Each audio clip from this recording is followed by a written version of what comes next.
Last video में हम लोग ने सेक्शन 19 और 19A को डिस्कस किया था। आज हम लोग सेक्शन 20 to 23 तक को डिस्कस करें। सेक्शन 20 बताता है agreement becomes void when both the parties are under the mistake of fact. ये बताता है ऐसा एग्रीमेंट जिसमें दोनों पार्टीज को अपने फैक्ट से कोई नॉलेज ही नहीं है तो वो कॉन्ट्रैक्ट सीधी तरीके से वॉइड हो जाएगा, यानी कि उसकी कोई प्रेजेंस नहीं हो। अब सेक्शन 20 को एक एग्जाम्पल समझते हैं। मान लीजिए पर्सन एक्स पेट ओनर है और आप वाई हैं। आप एज अ कस्टमर उसके शॉप में जाते हैं पेट परचेज करने। अब वो पर्सन जहां से वो पेट लेके आ रहा है अपनी शॉप में रख रहा है, उसे भी नहीं पता पेट की क्या कंडीशन है। उसने पेट रखा कुछ दिन, उसने अपने शॉप पे पेट रखा, आप एज अ वाई कस्टमर बन के गए और आपने वो पेट को परचेज कर लिया। अब यहाँ पे पेट बीमार है, लेकिन इस फैक्ट की नॉलेज ना एक्स को है ना कि वाई को। दोनों को ये नहीं पता कि डॉग बीमार है, तो यहाँ पे दोनों तरफ से फैक्ट्स की नॉलेज नहीं है, तो ये कॉन्ट्रैक्ट सीधी तरीके से वॉइड हो जाएगा। बढ़ते हैं सेक्शन 21 की तरफ। सेक्शन 21 बताता है effect of mistake as to law.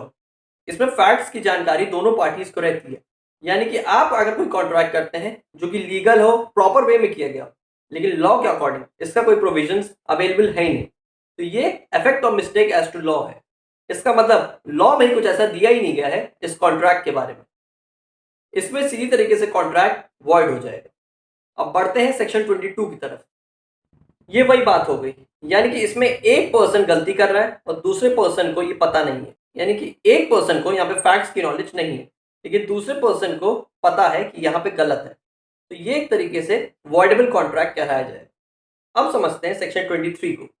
ये बताता है what consideration are lawful and what are not. वो कंसिडरेशन जो कि लॉ के प्रोविजंस को अफेक्ट ना करे, वो कंसिडरेशन जिसमें फ्रॉड क्रिएट ना हो, वो कंसिडरेशन जिसमें पर्सन को इंजरी ना हो, और वो कंसिडरेशन जो पब्लिक पॉलिसी को अपोज ना करें, ऐसे कंसिडरेशन लॉफुल कहलाएंगे। अब अनलॉफुल कंसिडरेशन क्या होंगे? जो पब्लिक पॉलिसी को अफेक्ट करे, सोसाइटल नॉर्म्स को अफेक्ट करे, यानी कि prostitution, adultery, breakdown of marriage, ये सब चीज़ों पे अगर कंसिडरेशन क्रिएट की जाती है तो ऐसा कॉन्ट्रैक्ट वॉइड कहलाएगा। अब मैरिज की कंसिडरेशन को कैसे, जैसे कोई पर्सन कॉन्ट्रैक्ट करता है तो वो मैरिज के बेसिस में कॉन्ट्रैक्ट कर लेता है। ये कहता है अगर तुम इससे शादी करोगे तो ही कॉन्ट्रैक्ट क्रिएट होगा, मतलब इसमें शादी को लेकर कंसिडरेशन किया जाता है, तो ऐसा कॉन्ट्रैक्ट अनलॉफुल है। तो यही सेक्शन 23 बताना चाह रहा है। अब सेक्शन 23 के कुछ केस लॉस को देख लेते हैं। पहला केस का नाम है Venkateshwar Iyer versus Lakshmi Narayana. Whether a contract to make a payment to the father in consideration of his giving his daughter in marriage is to be regarded as immoral or opposed to public policy। जिसमें father अपनी बेटी को देता है as a consideration, तो क्या ये immoral और अपोज है पब्लिक पॉलिसी के?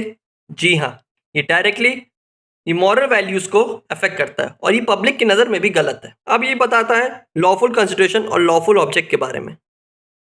लॉफुल कंसिडरेशन, लॉफुल ऑब्जेक्ट को एग्जाम्पल समझते हैं।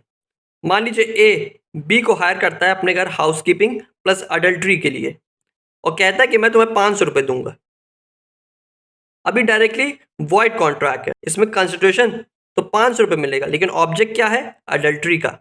अगर इसको सेपरेट कर दिया जाता है, यानी कि ए केवल बी को हाउसकीपिंग के लिए पैसा देता है, यानी कि केवल 250 रुपये मिलता है, और अडल्ट्री को इससे सेपरेट कर दिया जाता है, तो ये एक तरीके से वॉइडेबल कॉन्ट्रैक्ट बनाया जा सकता है।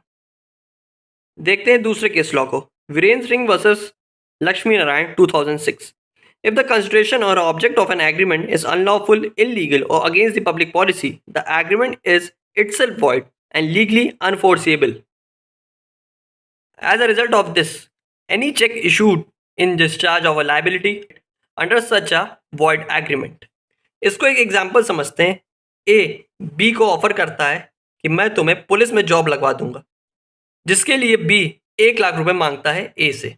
ए पैसा दे देता है लेकिन जॉब लगती नहीं, चेक बाउंस हो जाता है। बी फिर केस फाइल करता है, लेकिन कोर्ट कहता है कि यहाँ पेमेंट की रिकवरी नहीं होगी क्योंकि दोनों का इसमें फॉल्ट है।